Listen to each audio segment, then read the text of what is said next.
Achei que precisava ter certeza. Tá.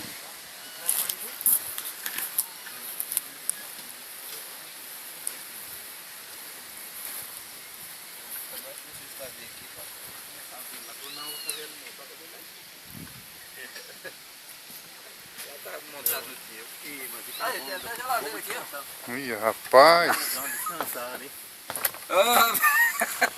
Aí ele tá filmando tudo. Nossa senhora. Isso aqui é eu e ele que fez, viu, moleque? Que maravilha, mano. Churrasqueira aí. Olha aqui, que beleza. Esse cachorrinho vive feliz aqui, né, rapaz? Esse cachorrinho não sai do meu pé.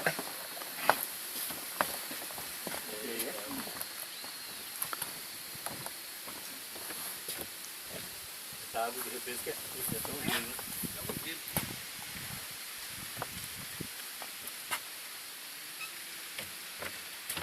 Quer ver a fundura aí? Caiu uma turma, não saber nadar. É, não dá pé não, hein? Aqui, Oh, É, mais alto que um homem. ó. Muito. perigoso é criança, né? Nossa, aqui. Eles não nadam aqui?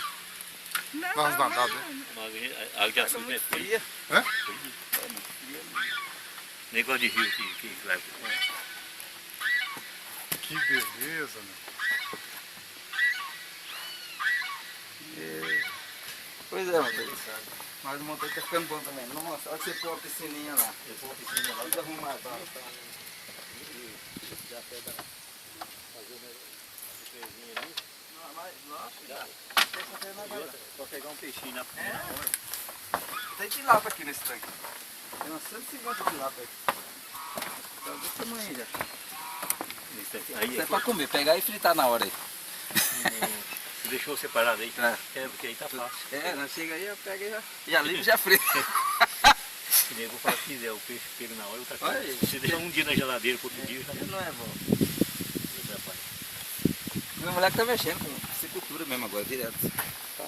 Ele parece que... Parece que o jeito dele leva a gente pra essas coisas. Foi Chiquinho, tirou foto, Chiquinho? Ah, ele leva isso também.